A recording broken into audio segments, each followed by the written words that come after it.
ಎಲ್ರಿಗೂ ನಮಸ್ಕಾರ. Welcome back to my YouTube channel. ಇವತ್ತಿನ ಈ ವಿಡಿಯೋದಲ್ಲಿ ಮಿಕ್ಸ್ ಸೊಪ್ಪನ್ನ ಬಳಸಿ ಹಾಗೆ ಬೇಳೆಕಾಳನ್ನ ಹಾಕಿಬಿಟ್ಟು ಸೊಪ್ಪು ಬಸ್ಸಾರು ಮಾಡೋದು ಹೇಗೆ ಅಂತ ನೋಡೋಣ. ಸೊಪ್ಪಿನ ಬಸ್ಸಾರು ಆ್ಯಕ್ಚುಲಿ ತುಂಬ ಫೈಬರು ಮತ್ತು ನ್ಯೂಟ್ರಿಯೆಂಟ್ಸ್ ಸಿಗೋವಂತಹ ಸೊಪ್ಪನ್ನು ಹಾಕಿಬಿಟ್ಟು ಸಾಂಬಾರು ಮಾಡೋಣ. ಮೊದಲಿಗೆ ನಾನಿಲ್ಲಿ 1 ಕಟ್ಟು ದಂಟಿನ ಸೊಪ್ಪು, 1 ಕಟ್ಟು ಅರವೆ ಸೊಪ್ಪು ಹಾಗೆ ಅರ್ಧ ಕಟ್ಟು ಮೆಂತ್ಯ ಸೊಪ್ಪನ್ನು ತಗೊಂಡು ಬಿಡಿಸಿ ತೊಳೆದಿಟ್ಕೊಂಡಿದ್ದೀನಿ. ಸೊಪ್ಪನ್ನು ನೀಟಾಗಿ ತೊಳೆದು ಈ ರೀತಿ ನೀರನ್ನ ಸೋರೋದಕ್ಕೆ ಬಿಡಬೇಕು.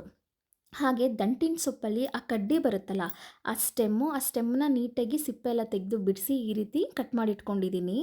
ಇದರಿಂದ ತುಂಬ ನ್ಯೂಟ್ರಿಯೆಂಟ್ಸ್ ಸಿಗೋದ್ರಿಂದ ಸೊಪ್ಪು ಜೊತೆ ಹಾಕಿಬಿಟ್ಟು ಸಾಂಬಾರು ಮಾಡ್ಕೊಂಡು ತಿನ್ನಬಹುದು. ಅದಾದಮೇಲೆ ಬೇಳೆಕಾಳು 1 ಕಪ್ ಬೇಳೆಕಾಳನ್ನ ತೊಳೆದಿಟ್ಕೊಂಡಿದ್ದೀನಿ.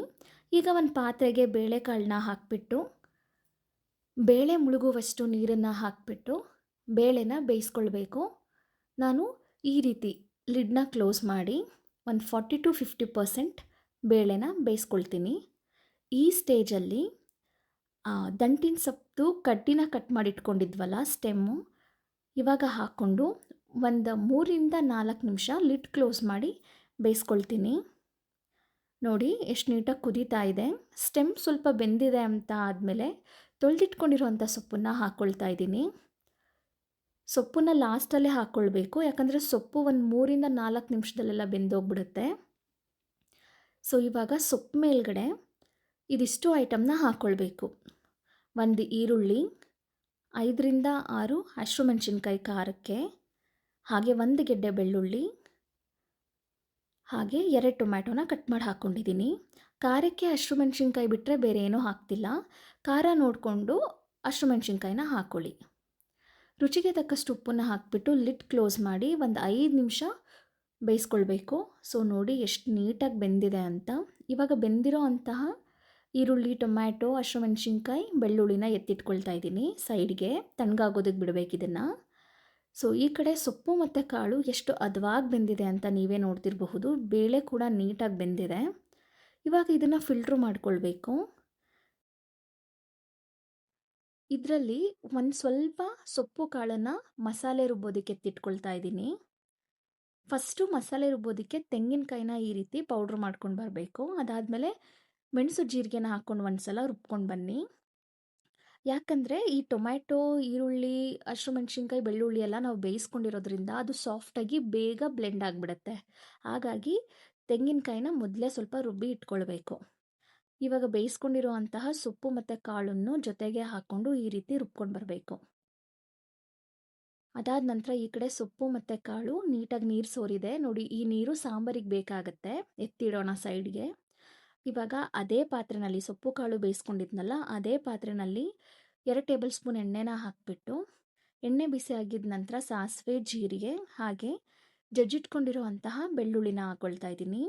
ಬೆಳ್ಳುಳ್ಳಿನ ಎಣ್ಣೆಯಲ್ಲಿ ನೀಟಾಗಿ ಫ್ರೈ ಮಾಡಬೇಕು. ಆ ಬೆಳ್ಳುಳ್ಳಿದು ಒಂದು ಫ್ಲೇವರ್ ಬರುತ್ತೆ ಘಮ ಘಮ ಅಂತ. ಅಲ್ಲಿವರೆಗೂ ನೀಟಾಗಿ ಫ್ರೈ ಮಾಡಿ ಒಣಮೆಣಸಿನ್ಕಾಯಿ ಹಾಗೆ ಕರಿಬೇವಿನ ಎಲೆಗಳನ್ನ ಹಾಕ್ಕೊಂಡು ಸ್ವಲ್ಪ ಹುಣಸೆ ರಸನ ಹಾಕ್ಕೊಳ್ಬೇಕು. ಒಗ್ಗರಣೆಗೆ ಹುಣಸೆ ರಸನ ಹಾಕ್ಕೊಳ್ಳೋದ್ರಿಂದ ರುಚಿ ಚೆನ್ನಾಗಾಗತ್ತೆ. ಇವಾಗ ರುಬ್ಬಿಟ್ಕೊಂಡಿರೋ ಅಂತಹ ಮಸಾಲೆನ ಹಾಕ್ಕೊಳ್ಬೇಕು. ಕನ್ಸಿಸ್ಟೆನ್ಸಿ ನೋಡಿಕೊಂಡು ಎಷ್ಟು ಬೇಕೋ ಅಷ್ಟನ್ನ ನೀರು ಹಾಕ್ಕೊಳ್ಬೇಕು. ಹಾಗೆ ರುಚಿಗೆ ತಕ್ಕಷ್ಟು ಉಪ್ಪು. ಮೊದಲೇ ಸೊಪ್ಪು ಕಾಳನ್ನ ಬೇಯಿಸ್ಕೊಳ್ಳೋದಕ್ಕೆ ಸ್ವಲ್ಪ ಉಪ್ಪು ಹಾಕಿದ್ವಿ. ಉಪ್ಪನ್ನ ಚೆಕ್ ಮಾಡಿಕೊಂಡು ಸಪ್ಪೆ ಇದ್ದರೆ ಮಾತ್ರ ಹಾಕ್ಕೊಳ್ಳಿ. ಸೊ ಇವಾಗ ಅದನ್ನು ಲಿಡ್ ಕ್ಲೋಸ್ ಮಾಡಿ ಕುದಿಯೋದಕ್ಕೆ ಬಿಟ್ಟು ಈ ಕಡೆ ಸೊಪ್ಪು ಒಗ್ಗರಣೆ ಮಾಡ್ಕೊಳ್ಳೋಣ. ಸ್ಟವ್ ಆನ್ ಮಾಡಿ ಒಂದು ಬಾಣಲಿ ಇಟ್ಟು 1 ಟೇಬಲ್ ಸ್ಪೂನ್ ಎಣ್ಣೆ, ಸ್ವಲ್ಪ ಸಾಸಿವೆ, 1 ಗೆಡ್ಡೆ ಈರುಳ್ಳಿ ಹಾಗೆ ಒಣಮೆಣಸಿನ್ಕಾಯಿ, ಕರಿಬೇವನ್ನ ಹಾಕಿಬಿಟ್ಟು ಫ್ರೈ ಮಾಡ್ಕೊಳ್ಬೇಕು. ಹಾಗೆ ಈರುಳ್ಳಿಗೆ ಸ್ವಲ್ಪ ಉಪ್ಪಿಡಬೇಕಲ್ವಾ, ಹಾಗಾಗಿ ಒಂದು ಸ್ವಲ್ಪ ಉಪ್ಪನ್ನ ಹಾಕಿಬಿಟ್ಟು ಫ್ರೈ ಮಾಡ್ಕೊಳ್ಬೇಕು. ಅದಾದ ನಂತರ ಬೇಯಿಸಿಟ್ಕೊಂಡಿರೋ ಅಂತಹ ಸೊಪ್ಪು ಮತ್ತು ಕಾಳನ್ನ ಹಾಕಿ ನೀಟಾಗಿ ಮಿಕ್ಸ್ ಮಾಡಬೇಕು. ಸೊಪ್ಪು ಮತ್ತು ಕಾಳಲ್ಲಿರೋ ನೀರಿನ ಅಂಶ ಎಲ್ಲ ಹೋಗೋವರೆಗೂ ನೀಟಾಗಿ ಫ್ರೈ ಮಾಡಿಕೊಂಡು ಲಾಸ್ಟ್ಗೆ ಈ ಥರ ತೆಂಗಿನ ತುರಿ ಹಾಕಿಬಿಟ್ಟು ನೀಟಾಗಿ ಒಂದು ಮಿಕ್ಸ್ ಮಾಡ್ಕೊಳ್ಬೇಕು. ಸೊ ಸೊಪ್ಪಿನ ಪಲ್ಯನೂ ರೆಡಿ ಆಯಿತು. ಈ ಕಡೆ ಕುದಿಯೋದಕ್ಕಂತ ಇಟ್ಟಿದ್ವಲ್ಲ ಸಾಂಬಾರು, ನೀವೇ ನೋಡ್ತಿರಬಹುದು ಸಾಂಬಾರು ಎಷ್ಟು ಚೆನ್ನಾಗಿ ಕುದೀತಾ ಇದೆ ಅಂತ.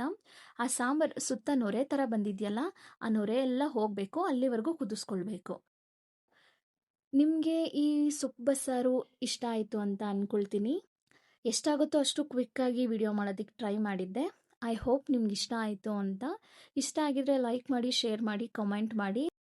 ಇದೇ ರೀತಿ ರುಚಿಯಾಗಿ ಮಾಡ್ಕೊಳ್ಳಿ, ತಿನ್ಕೊಳ್ಳಿ. ಹಾಗೆ ಯಶೋದರ್ಶನ ಯೂಟ್ಯೂಬ್ ಚಾನಲ್‌ನ ಸಬ್ಸ್ಕ್ರೈಬ್ ಮಾಡ್ಕೊಳ್ಳಿ. Thank you so much.